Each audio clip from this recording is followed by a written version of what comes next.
तो hi friends, welcome to SSC mindset. एक बार फिर आप लोगों को स्वागत है एसएससी माइंडसेट में।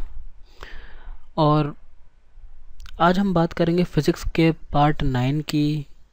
ठीक है, पार्ट 9 की बात करेंगे और इसमें हम बात करेंगे हमारे जो कैरेक्टरिस्टिक्स ऑफ वेव की क्या क्या प्रॉपर्टीज़ हैं और साउंड क्या होता है। ठीक है, ये दो टॉपिक्स हैं आज। पहला टॉपिक ये है और दूसरा हमारा साउंड। ठीक है, साउंड के बारे में बात करेंगे। और सब्सक्राइब करना ना भूलें, उससे पहले आप सब्सक्राइब कर दीजिए। ठीक है, नीचे एक लाल बटन होगा उसको। तो अगर बात करें कैरेक्टरिस्टिक्स ऑफ वेव की, तो देखिए सबसे पहला जो कैरेक्टरिस्टिक्स आती है वो आती है वेव लेंथ। ये वेव लेंथ क्या होती है वेव्स के अंदर? ठीक है, the distance between the two nearest point of wave which are in same phase of vibration is called wavelength. ठीक है, किसी एक वेव के अंदर सेम फेज में जो सबसे पास के पॉइंट होते हैं वो हमारे वेवलेंथ कहलाते हैं। मान लीजिए जैसे देखिए ये आपको बना के दिखाता हूँ।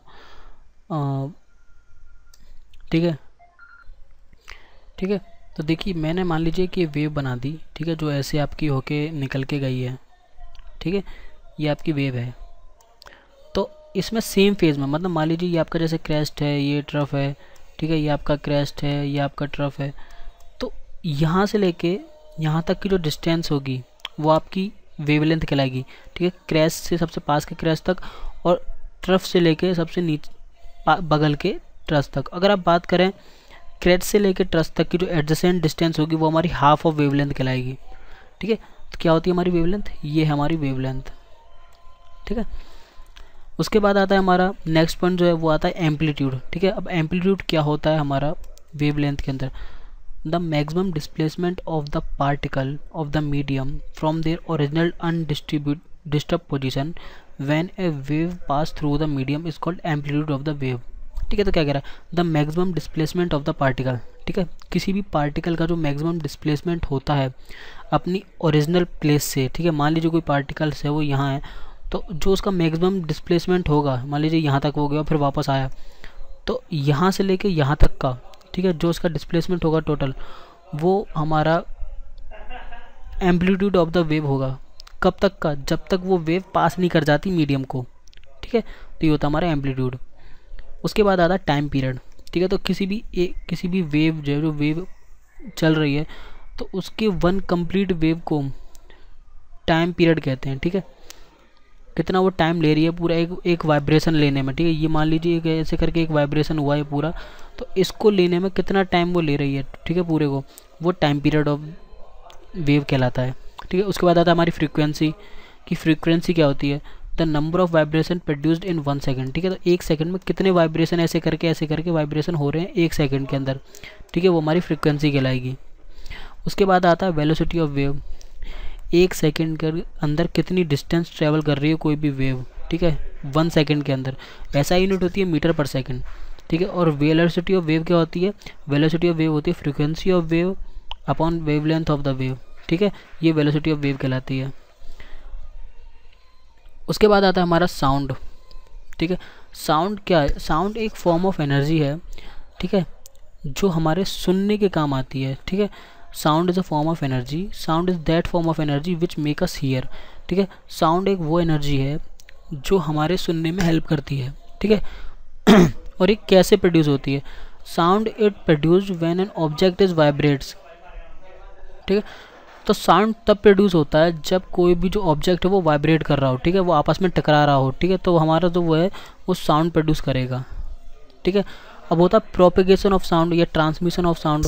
When an object then the air layer is around it also start vibrating in exactly the same way and carry sound waves from the sound producing the object to ears। ठीक है, तो वो क्या कह रहा है कि मान लीजिए कोई हवा है, हवा में हमने कुछ साउंड वेव आ रही हैं। ठीक है, तो उसमें क्या होता है कि जो साउंड्स के जो पार्टिकल्स होते हैं ना वो वाइब्रेट करने लगते हैं और वो वाइब्रेट होते हैं आपस में और फिर कुछ जगह बनाते हैं। उस जगह में से साउंड वेव्स ट्रेवल करती हुई हमारे पास तक आती है। ठीक है, तो उसी को कहते हैं कि वेव जो एयर है हमारी साउंड को कैरी करके आगे भेज रही हो। आगे नहीं भेज रही होती साउंड वेव, तो अपनी जगह ही वाइब्रेट कर रहा होता है। सिर्फ जो एयर की जो पार्टिकल्स होते हैं वो अपनी जगह वाइब्रेट कर रहे होते हैं। बस उसमें जब वो वाइब्रेट कर रहे होते हैं तो जो जगह बनती है उनके वाइब्रेट करने से, वहाँ से साउंड वेव होती हुई हमारे कान तक आती है। ठीक है, तो इसको कहते हैं ट्रांसमिशन ऑफ साउंड या प्रोपगेशन ऑफ साउंड। ठीक है, sound waves needs a particle, ठीक है, साउंड वेव्स को पार्टिकल की ज़रूरत होती है, जैसे सॉलिड हुआ, लिक्विड हुआ हमारा, ठीक है, gas to travel to be here, ठीक है, और सॉलिड लिक्विड गैस या कोई भी मैटर हमारा उसको चाहिए मूव करने के लिए, ठीक है। एयर हुआ तो वो हमारी एक तरह से गैस मान लीजिए, तो वो अब बात करते हैं case of moon and outer space, ठीक है। तो आउटर स्पेस और मून में आपको पता है कि वहाँ एयर नहीं होती है, ठीक है, एयर का कोई नाम नहीं है। तो जब एयर नहीं होगी तो वहाँ पर कैरी कौन करेगा साउंड वेव्स को, ठीक है, कुछ वाइब्रेट होने के लिए ही नहीं है जिससे वो ट्रैवल कर सके, ठीक है। तो साउंड वेव्स वहाँ पर हमारी काम नहीं करती, ठीक है, उसको कुछ ना कुछ मीडियम चाहिए, वहाँ पर वैक्यूम है, ठीक है। और same condition for outer space, outer space में भी सेम है क्योंकि हमारा मून भी आउटर स्पेस में ही है, ठीक है। अब स्पीड ऑफ साउंड, ठीक है, तो स्पीड ऑफ साउंड है वो 3 चीज़ों पर डिपेंड करती है। पहला तो होता है हमारा नेचर ऑफ द मटेरियल, ठीक है, दूसरा है हमारा temperature, the humidity of the air. अब देखिए मटेरियल कैसे है कि मटेरियल की जो डेंसिटी है वो कितनी है, ठीक है, जितनी ज़्यादा डेंसिटी होगी या फिर जितना ज़्यादा वो रिजिड बॉडी होगी उतना ही वो फास्ट, जैसे देखा होगा कि जैसे हम लोहे की पटरी होती है उसमें भी हमें ट्रेन के आने की आवाज़ पहले सुनाई दे जाती है, ठीक है, क्यों, क्योंकि वो वाइब्रेट हो रहे होते हैं और वहाँ से साउंड वेव्स हमारे तक पहुँच रही होती है, ठीक है। तो मटेरियल, नेचर ऑफ मटेरियल बहुत ज़रूरी है। उसका टेम्परेचर, टेम्परेचर भी बहुत ज़रूरी है क्योंकि टेम्परेचर होने से क्या आपको पता होगा, आपने पिछली वीडियो में पढ़ा होगा, जब टेम्परेचर ज़्यादा होता है तो हमारे जो पार्टिकल्स होते हैं एटम्स वो ज़्यादा वाइब्रेट करते हैं, ठीक है। टेम्परेचर बहुत ज़रूरी है। उसके बाद आता है ह्यूमिडिटी ऑफ द एयर। अब ह्यूमिडिटी का मतलब क्या है कि water vapours contain in air, ठीक है, जो वाटर के पार्टिकल होते हैं वो एयर में जितने ज़्यादा होंगे उतनी ज़्यादा ह्यूमिडिटी होगी। तो जब वाटर के वेपर उसमें ज़्यादा हो गए तो वाटर के वेपर भी हमारी जो साउंड वेव्स में इफ़ेक्ट करते हैं, ठीक है। तो ह्यूमिडिटी ऑफ द एयर भी बहुत इंपॉर्टेंट है हमारी साउंड वेव्स के लिए। तो ये तीनों चीज़ें डिपेंड करती हैं हमारी स्पीड ऑफ साउंड पर को डिपेंड करती हैं, ठीक है, या इफेक्ट करती हैं। उसके बाद आता है हमारा रिफ्लेक्शन ऑफ साउंड, ठीक है। रिफ्लेक्शन ऑफ सीधा साउंड, एक मान लीजिए कि ये एक लोहे का पत्थर रखा है, ठीक है, या कहें तो ईंट का पत्थर रखा हुआ है, तो पत्थर रखा हुआ, यहाँ से एक साउंड वेव आई जो उससे रिफ्लेक्ट करिया, ठीक है, और रिफ्लेक्ट करके यूँ निकल गई, ठीक है। तो ये हमारा क्या हुआ, रिफ्लेक्शन ऑफ साउंड हुआ, ठीक है। The bouncing back of A sound when it strikes a hard surface is called the reflection of sound, ठीक है। जब कोई भी साउंड किसी चीज़ से टकरा कर वापस आता है किसी हार्ड सरफेस से टकरा के तो रिफ्लेक्शन ऑफ साउंड कहलाता है, ठीक है। उसके बाद आता है हमारा इको। इको क्या होता है, जब यही चीज़ बार बार होने लगे कि आपने मान लीजिए आपने यहाँ से चिल्लाया, आप यहाँ खड़े हैं, आपने कुछ साउंड निकाला, ठीक है, और वो यहाँ से ऐसे गया, ठीक है, और टकरा के वापस आया, आप पर बोलते चले गए, वो फिर गया, फिर टकरा के फिर वापस आया, ठीक है। तो ये जो होता है ये ईगो कहलाता है, the repetition of sound caused by the reflection of sound waves, ठीक है। जब साउंड वेव्स रिफ्लेक्ट होकर बार बार रिपीट हो रही हो तो उसी को इको कहते हैं, ठीक है। And echo is simply reflected a sound wave, ठीक है। तो इसको हम सिंपली रिफ्लेक्टेड साउंड वेव्स भी कह सकते हैं। अब आता है frequency of the hearing of sound, ठीक है।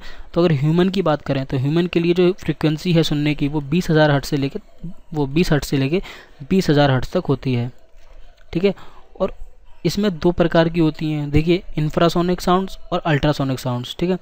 अब इंफ्रासोनिक साउंड्स की बात करें तो 20 हर्ट्ज से जो कम की साउंड्स होती हैं वो सब हमारी होती हैं इंफ्रासोनिक साउंड्स, ठीक है। और अल्ट्रासोनिक साउंड्स वो होती हैं जो हमारी 20,000 हर्ट्ज से ज़्यादा की अल्ट्रा होती हैं, ठीक है, वो होती है हमारी अल्ट्रासोनिक साउंड्स। अगर अब बात करें इंफ्रासोनिक साउंड्स की तो आपको पता होगा जो हमारी अर्थक्वेक्स होते हैं, वोल्केनिक इक्वेशन होती हैं, सिंपल पेंडुलम होते हैं, ठीक है। और इन सब को जो नापने के लिए ये सब हमारी इंफ्रासोनिक वेव्स या कुछ हमारी वेल्स होती हैं वो भी इंफ्रासोनिक साउंड यूज़ करती हैं, ठीक है। अब रही बात अल्ट्रासोनिक साउंड की, तो आपको पता है कि जो हमारे डॉग्स हैं वो 50,000 हर्ट्ज तक की चीज़ें सुन सकते हैं, मतलब वो अल्ट्रासोनिक साउंड सुन सकते हैं, इसलिए उन्हें डिटेक्टिव वगैरह में यूज़ करते हैं, ठीक है, पुलिस वगैरह यूज़ करती है। और जो हमारी बैट्स हैं वो तो 1,20,000 हर्ट्ज तक की सुन सकती हैं, वो सुन नहीं सकती, वो प्रोड्यूस भी करती हैं, ठीक है, वो प्रोड्यूस भी करती हैं। और वही प्रोड्यूस किया वो साउंड उनके चलने में काम आता है, कि जैसे अंधेरे में वो उड़ रही हैं और साउंड वो प्रोड्यूस कर रही होती है जो हमें सुनाई नहीं देता क्योंकि वो अल्ट्रासोनिक साउंड होता है, वो टकरा के वापस आता है, फिर वो उन्हें सुनाई देता है, ठीक है। तो ये उनके उड़ने में बहुत हेल्पफुल होता है, ठीक है। उसके बाद जो हमारा नेक्स्ट हुआ है सोनार। अब सोनार क्या है, सोनार सीधी बात करिए साउंड नेविगेशन के लिए या फिर रेंजिंग के लिए काम आता है, ठीक है। ये एक डिवाइस जो साउंड नेविगेशन या रेंजिंग के काम आती है। इसे नॉर्मली आप या तो सबमरीन वगैरह में भी यूज़ करते हैं या फिर जो सी पोर्ट्स होते हैं या शिप्स होते हैं वो भी यूज़ करती हैं। किस लिए, ये डेप्थ ऑफ द सी ठीक है, या फिर अंडर वाटर जो चीज़ें होती हैं उनको ढूंढने के लिए या फिर गहराई नापने के लिए समुद्र की उनके लिए यूज़ होता है। ठीक है, या फिर शिपरैक्स जो हमारे जो टाइटैनिक वगैरह जो जहाज़ होते हैं वो डूब जाते हैं बहुत टाइम बाद, उनको ढूंढने के लिए भी सोनार का यूज़ करते हैं। ठीक है, या फिर दुश्मन की सबमरीन को यूज ढूंढने के लिए भी, क्योंकि पानी के अंदर वो सबमरीन होती है, सोनार से वो छोड़ते हैं साउंड वेव्स, फिर वो वहाँ से टकरा कर रिफ्लेक्ट होकर वापस आती हैं। ठीक है, मान लीजिए जैसे ये एक सबमरीन है, ठीक है, यहाँ पर आप हैं, आपने एक साउंड वेव्स छोड़ी कई सारी, ठीक है, कई सारी साउंड वेव्स छोड़ी जो जाकर एक वेव्स उनमें से इस पे टकराई। ठीक है, किस पे, सबमरीन पे, और वो वापस घूम के आपके पास आ गई। ठीक है, तो आपको पता लग जाएगा कि सबमरीन या वगैरह कहाँ पर है। ठीक है, तो ऐसे सोनार यूज़ करते हैं। ठीक है, तो ये पूरा एक टॉपिक था आज का साउंड्स का और कैरेक्टरिस्टिक्स ऑफ हमारा जो वेव्स होती हैं वो। और जो नेक्स्ट टॉपिक होगा हमारा, वो नेक्स्ट टॉपिक होगा हमारा एटम्स के लिए, एटम्स की बात करेंगे हम। ठीक है, एटम्स के अंदर न्यूक्लियर रिएक्शन वगैरह, इलेक्ट्रॉनिक फोर्सेस, न्यूक्लियर फोर्स, सब बात करेंगे एटम के अंदर। तो आई होप कि आपको ये वीडियो पसंद है, अगर पसंद आई तो प्लीज़ इसको लाइक करें। ठीक है, कुछ कहना चाहते हैं तो कमेंट करें, अगर आपने अब तक सब्सक्राइब नहीं किया तो सब्सक्राइब ज़रूर कर लीजिए। ठीक है, तब तक के लिए bye, thanks for watching and Vande Mataram.